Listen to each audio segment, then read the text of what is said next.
Have you ever wondered why, no matter how hard you work, no matter how carefully you budget, no matter how many financial books you read, money seems to slip through your fingers like water? And yet, certain families, Jewish families who have been persecuted, exiled, stripped of everything, somehow rebuild their wealth within a single generation, sometimes within a single year. I'm going to reveal something today that most people will never hear in their entire lives. It is not about investing. It is not about mindset. It is not about hustle culture or vision boards or the law of attraction, as you have heard it taught. What I'm about to share goes back 3,000 years, and it lives right now, today, inside your home. Something ordinary in your home is actively working against your wealth, and you have no idea what it is. By the time this video ends, you will know exactly what those 5 items are, and you will never look at your home the same way again. But before I tell you what they are, you need to understand something foundational about how wealth actually flows, because without this understanding, knowing the items will not save you. What I am about to share with you was never meant to leave the walls of the great study halls of Eastern Europe. It was protected for centuries inside the homes of Kabbalistic masters, spoken in whispers between fathers and sons, between teachers and their most trusted students for over 2,000 years. It was never written in books that the public could find, not because it was dangerous, but because its power depends on being received with intention. One of these 5 items, I promise you almost certainly discarded this week. You threw it away without a second thought, and in doing so, you broke something ancient, something that was protecting the flow of abundance into your life. Most people who discover this feel 2 things immediately. First, profound regret, a sinking feeling of how long have I been doing this wrong?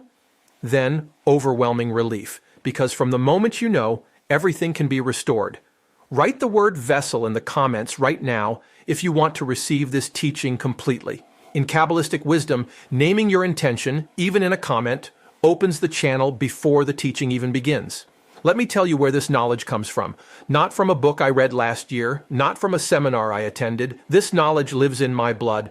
My grandfather, Rabbi Moshe Elimelech, was born in Krakow, Poland in 1901. He was a man of extraordinary learning, a student of students, someone who had memorized entire tractates of the Talmud before the age of 16.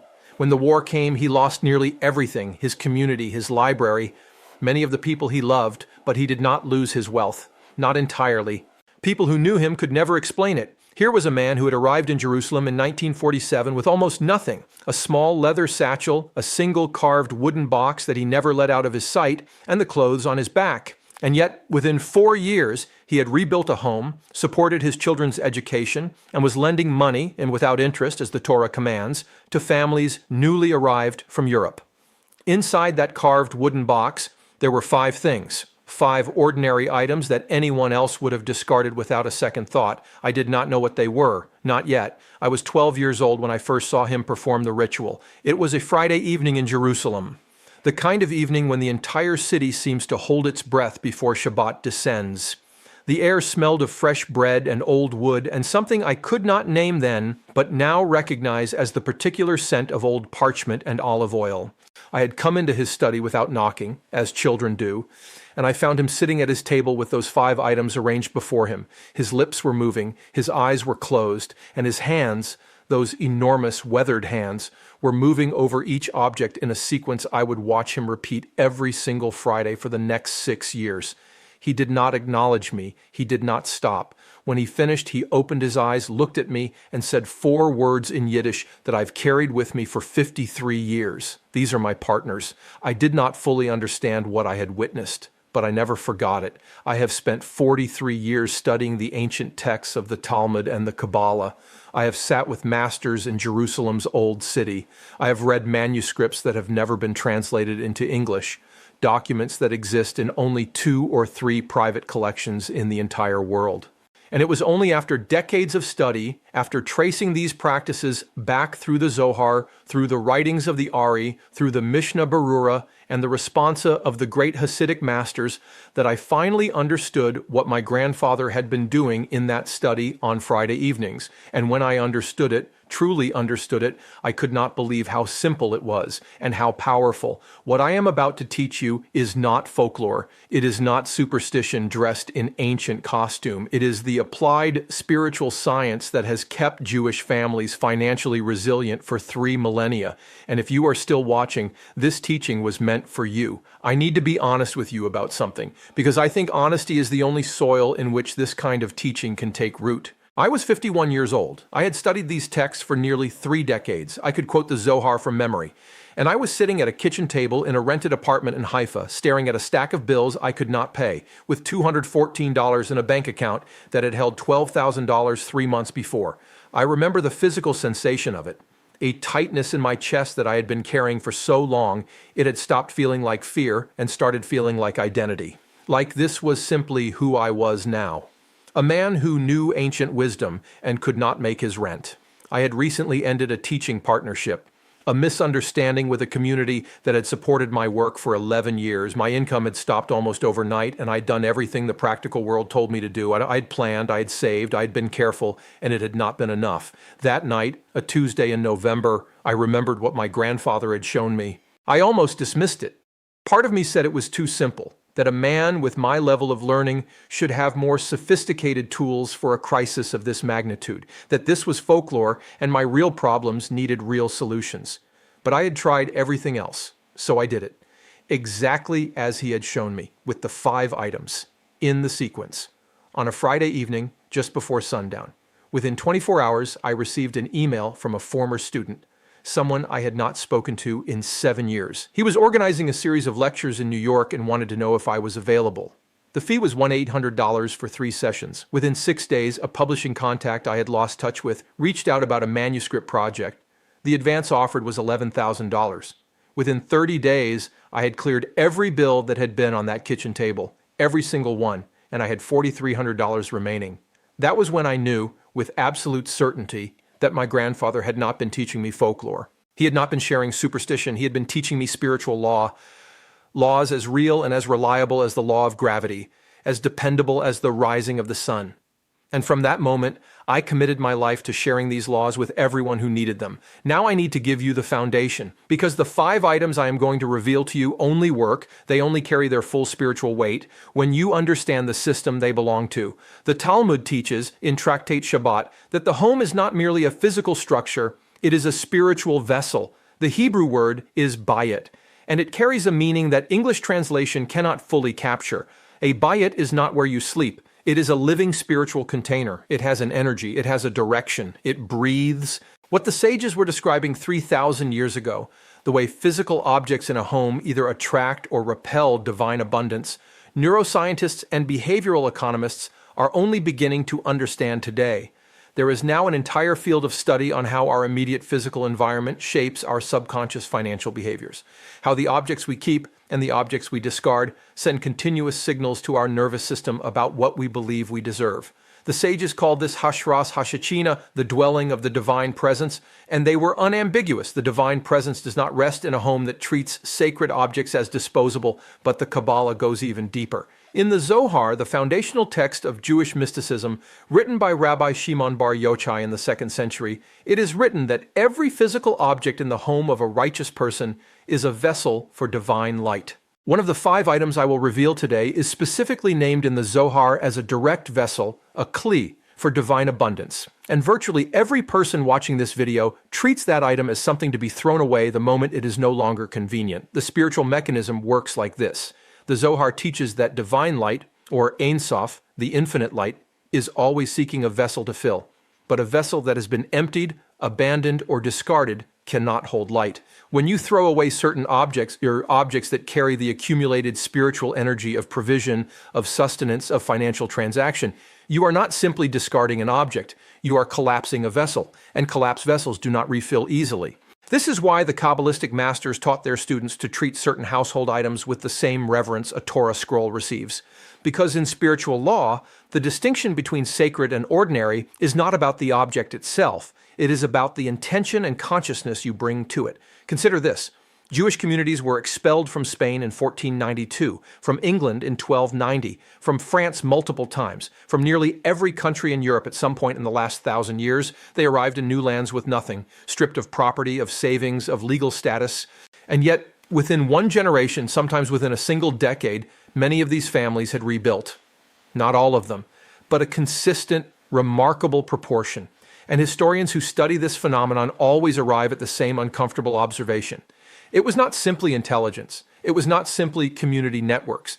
It was a relationship with material objects, with money, with the home, with the tools of daily life, that was categorically different from the surrounding culture. The wealthiest of these families kept something in a specific room of their home, something that no one outside the family ever questioned because it looked completely ordinary. You are about to find out what it was. This is not coincidence. This is not luck. This is the result of 3,000 years of applied spiritual law, practiced in homes, passed between generations, protected in whispers. In its simplest form, what this ancient wisdom is telling you is this: your home is a living financial organism. The objects you keep, honor, and maintain are sending a continuous message to the universe about your readiness to receive abundance. The objects you discard carelessly are collapsing the very vessels that abundance needs in order to flow to you. Think of it like a seed. You would never plant a seed and then dig it up every day to check if it has grown. You plant it, you water it, you trust the law of nature. Wealth works exactly the same way. You prepare the vessel, you honor the channel, and you trust the ancient law. What I am about to tell you next, the 5 specific items, is the part that changes everything. Because once you hear this, you will never again look at these objects without understanding what they truly are. Before I walk you through the 5 items one by one, I want to share 2 stories with you, because theory is powerful, but witnessed results are transformational. Her name was Rachel, a 44-year-old school teacher from Columbus, Ohio. She found my earlier teaching through a friend and reached out with what she described as profound skepticism. Her exact words in the email were, "I am not someone who believes in rituals. I am a science teacher, but I am also someone who has been financially stuck for 11 years, and I am willing to try anything once." Rachel's specific situation was this. She had $3,200 in credit card debt that had been sitting at that exact number for 3 years. She would pay some, spend some, and it would return to $3,200 as reliably as the tide. She described it as a financial ceiling she could not break through. I told her about one specific item from this list, the first one I will share with you today, and I told her what to stop doing with it immediately. She was doubtful. She implemented the change on a Wednesday. On the following Monday, 5 days later, she received a letter from her school district informing her that a previously denied professional development stipend had been approved retroactively. The amount, $847. Within 62 days, her credit card debt was gone completely. She told me, "I did not believe it would work. I was too logical for this, but I was also too desperate not to try. And within 2 months, something I had been carrying for 11 years simply dissolved." The second story involves a man named David, a 49-year-old owner of a small electrical contracting business in New Jersey. He had 17 employees. His business had been profitable for 12 years. Then, over the course of 18 months, 3 major contracts fell through in succession. He was not bankrupt, but he was bleeding. He had burned through $140,000 in reserves and was facing a moment of genuine reckoning. David was not a spiritual seeker. He was an engineer by training, but his wife had grown up in a traditional Jewish household, and she remembered something her grandmother had always done with one particular item in the kitchen. She asked David to stop discarding it. He agreed, with the attitude of a man who had nothing left to lose. Within 23 days of implementing this single change, a construction firm he had bid for 4 years prior and had written off completely called to offer him a $380,000 contract. The person who had previously blocked the relationship had left the company. What David's wife had remembered was the practice her grandmother maintained with the kitchen table, specifically what was always kept on it and what was never, under any circumstances, removed. You will understand exactly what that means in the next 4 minutes. Do you see the common thread in both of these stories? It was not Rachel's education. It was not David's industry connections. It was not a new strategy or a new mindset. In both cases, the shift happened when they changed their relationship to a specific household object, when they stopped treating something sacred as something disposable. Now, I want to ask you something, and I want you to think carefully before we continue. When was the last time you looked at the objects in your home, or really looked at them and considered what message you are sending to the spiritual system by the way you treat them? If you cannot remember the last time, or if you already suspect you have been doing the opposite of what I am about to teach, then what comes next may be the most important thing you hear this entire year. Now, the moment you have been waiting for since the first 30 seconds of this video. I'm going to walk you through all 5 items, exactly as they were taught to me, exactly as the ancient texts described them, and exactly as my grandfather practiced with them every Friday evening for 61 years. Do not skip ahead. Each item builds upon the previous one, and the reason these 5 items appear together, rather than in isolation, is not arbitrary. It follows the exact structure of the Kabbalistic Seder of the home, from threshold to table, from container to flame, from word to coin. Step 1. The salt container. Keep an open container of coarse salt, not a sealed box, not a plastic shaker, an open vessel of coarse salt on your kitchen table or counter at all times. Never let it empty completely. Never discard the last grains. Salt in the Talmud is called melach beret, the salt of the covenant. It appears 35 times in Torah contexts related to blessing and provision. The Zohar specifically identifies an open salt vessel as a kli for abundance, a prepared vessel that signals to the divine that your home is ready to receive. An empty salt container is one of the most common and devastating symbols of an unprepared vessel. The container must be ceramic, stone, or wood, never plastic. It must sit at the eastern side of your table if possible, and it must never be placed on the floor. Step 2. The bread cloth. Keep a dedicated cloth, traditionally white or cream linen, that is used only for covering bread during Shabbat and significant meals. Do not use this cloth for anything else. Do not wash it with ordinary laundry. Do not discard it when it frays. The challah cover is not decoration. It is a spiritual boundary marker. In Kabbalistic teaching, covered bread at a prepared table activates what the Zohar calls hachnasat shefa, the receiving of divine overflow. Families that discard or neglect this cloth are, in the language of the ancient texts, removing the roof from their vessel. The overflow has nowhere to land. If the cloth has been in your family for more than one generation, its spiritual weight is amplified. If you do not yet have one, purchase one before the next Shabbat and begin immediately. Step 3. Old coins. Keep at least 3 old coins, coins that are no longer in circulation, or coins from your family's country of origin, in a small container in your home. Never spend them. Never give them away carelessly. Preferably keep them in the room where financial decisions are made. Money has a memory. This is not metaphor. It is spiritual law. Old coins carry the accumulated energy of exchange, provision, and transaction across generations. The Talmud in Tractate Bava Metzia teaches that the energy of a completed financial transaction leaves an imprint on the object that facilitated it. Keeping old coins in your home is keeping completed abundance present as a template for future abundance. If any of these coins were handled by a grandparent or great-grandparent, place them in a small cloth pouch, red or gold, and keep them on a shelf above eye level. Step 4. The mezuzah scroll. This is not about having a mezuzah on your doorpost. Most people know this. This is about checking it. The mezuzah scroll inside must be inspected by a qualified scribe every 3.5 years. If the scroll is damaged, cracked, or has faded letters, even one single letter, it is not functioning as a protective and abundance-inviting vessel. It is an empty case. The great Rabbi Yehuda Hanassi taught that the mezuzah is the guardian of the home's financial covenant with the divine. Not merely its physical protection, its financial covenant. Families who maintain flawless mezuzah scrolls are, in the language of the ancient texts, maintaining an open treaty with abundance itself. If you do not know when your mezuzah was last checked, it needs to be checked immediately. This single act for many families has been the breakthrough moment. Before we continue to the final item, the most powerful one on this list, I want you to do something right now. Write the word sealed in the comments below. Not because I am asking for engagement, but because in Kabbalistic teaching, declaring your intention publicly, naming your commitment to a practice before it begins, creates a binding between you and the spiritual system you are about to enter. The act of writing it activates the first layer of the practice before you have even completed it. Step 5. The worn wallet. Never throw away a wallet that has held money, even when it is old, cracked, or worn. A wallet that has completed the cycle of holding and releasing money is one of the most spiritually charged objects in your financial life. When you discard it, you are discarding a completed vessel, one that carries the energetic memory of abundance flowing through it. This is the item named specifically in the Zohar. The text describes it as Kli Shel Parnasa, the vessel of livelihood.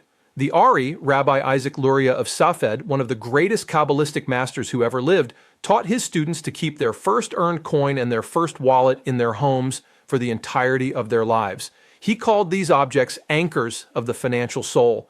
When you throw them away, When you upgrade without ceremony, without transition, without keeping the old vessel, you sever the spiritual thread that connects your financial past to your financial future. Keep old wallets in a drawer, and specifically the bedroom, which is considered the most intimate vessel in the home. If you have already discarded yours, the practice begins fresh from your next wallet forward. Place your current wallet on your right side when sleeping, as my grandfather taught. The right side in Kabbalistic anatomy is the side of chesed, divine loving kindness and abundant giving. Here's what you should expect once all 5 items are honored in your home. Within the first 24 hours, a moment of unexpected calm, a loosening of the financial anxiety that has been your background noise. It will be subtle. Most people mistake it for coincidence. Watch for it within 3 to 7 days. A small, unexpected financial opening, a forgotten payment that arrives, an opportunity you did not pursue that suddenly pursues you. This is the point where doubt begins to dissolve. Within 30 days, a meaningful, measurable shift in your financial environment, a relationship with money that feels qualitatively different from what you have known. Those who remain consistent will look back at this video as the turning point, and at the 90-day mark, these 5 practices will no longer feel like rituals you are performing. They will be who you are. The home that holds these vessels will have become a fundamentally different financial environment. Not something you do, something you are. Before I close, I need to give you 4 warnings. These are not optional caveats. These are the conditions under which this practice operates. Violating them does not reduce the effectiveness. In several documented cases across the families I have worked with, it reverses it. Warning number 1. The intention condition. If you implement these 5 practices out of greed, if the driving energy behind your actions is, I want more because I am not enough, the spiritual system will not respond. The Talmud is explicit. When sacred practices are performed from a place of scarcity consciousness, they signal to the spiritual system that you are not yet a prepared vessel. Your intention must be abundance for the purpose of giving, not greed, not desperation. The correct framing is this: I am preparing myself to be a channel, not just a container. Warning number 2, the giving law. You must give when you receive. This is non-negotiable. The Kabbalistic principle of tzimtzum, divine contraction and expansion, states that the channel through which abundance flows must remain open in both directions. When money arrives as a result of this practice, give a minimum of 10% immediately, before you pay a bill, before you buy anything. If you receive and do not give, the channel contracts, and with each violation, it becomes harder to reopen. Warning. Number 3, the secrecy requirement. Do not broadcast this. Do not post about it before it has taken root. Do not announce it to friends and family seeking validation. Jewish mystical law teaches that revealed light diminishes before it has filled its vessel. Keep this practice private for a minimum of 30 days. After 30 days, share it freely. Before 30 days, protect it. Warning. Number 4, the consistency law. Inconsistency is the fastest way to undo everything. This practice does not reward enthusiasm, it rewards covenant. Jewish families who maintain generational wealth do not perform these practices when they feel inspired. They perform them as law, as rhythm, as the unquestioned architecture of daily life. If you honor these 5 items for 6 days and neglect them on the 7th, you have not maintained a practice. You have performed an experiment, and experiments yield data. Covenants yield transformation. What you have learned today is not a standalone practice. It is one key within a much larger architecture, a complete system of ancient Jewish financial wisdom that has been operating invisibly for 3,000 years inside the homes of families the world has never stopped studying, with a mixture of admiration and bewilderment. Jewish families who build true generational wealth do not do one thing well. They build an entire ecosystem. In their homes, in their language, in their relationship with every object that passes through their hands, in the way they speak about money, in the way they teach their children to speak about money, that collectively creates an environment where abundance has no choice but to accumulate. The 5 items you learned today are the foundation. They are the preparation of the vessel, but a prepared vessel still requires a consistent flow. Here is what I want you to do for the next 7 days. Not only the 5-item practice I taught you today, but these 3 supporting practices as well. Practice 1, every morning before you look at your phone, touch something in your home that represents provision, the bread box, the refrigerator, the salt container you now keep on your table. Place both hands on it for 11 seconds. In silence. This is called Kavana Shel Boker, the morning intention, and it sets the spiritual tone of your financial day before the noise of the world enters. Practice 2. Remove the words. I can't afford it from your language entirely for 7 days. Replace it with, that is not where my resources are flowing right now. This is not positive thinking. It is precision. The Talmud teaches that the tongue is the pen of the soul. What you write with it becomes the script of your life. Practice 3. Before bed each night, take out your wallet, the one you are keeping now, the one you will never discard carelessly, and count whatever is in it. Not to measure, not to worry, simply to honor, to say with your hands and your attention, I see what I have, I am grateful for what I have, and I am a prepared vessel for more. These 3 practices, combined with the 5 items, create what Kabbalistic teachers call shleimet habayit, the wholeness of the home. Where the ritual opens the channel, these practices keep it open. Come back in 7 days and tell me in the comments what shifted. I read every single comment, and what you share helps me know which teachings to bring you next. In my next video, I'm going to share something that goes even deeper than what you learned today. It is the ancient practice that involves the specific words spoken during financial transactions, a practice that the wealthiest Jewish merchants of 17th century Amsterdam used without exception, that has been documented in 3 separate Kabbalistic texts, and that most rabbis today have never taught publicly. Those who discover it describe it as the single greatest shift they have ever made in their daily relationship with money. Not a ritual performed once a week. Something you do every single time money moves through your hands. Make sure you are subscribed with notifications turned on, because this next teaching will not be something you want to miss. Before I let you go, I want to leave you with something that has been given to every student who has sat with me and received this teaching. It is an ancient blessing, rooted in the same tradition that gave us everything you learned today.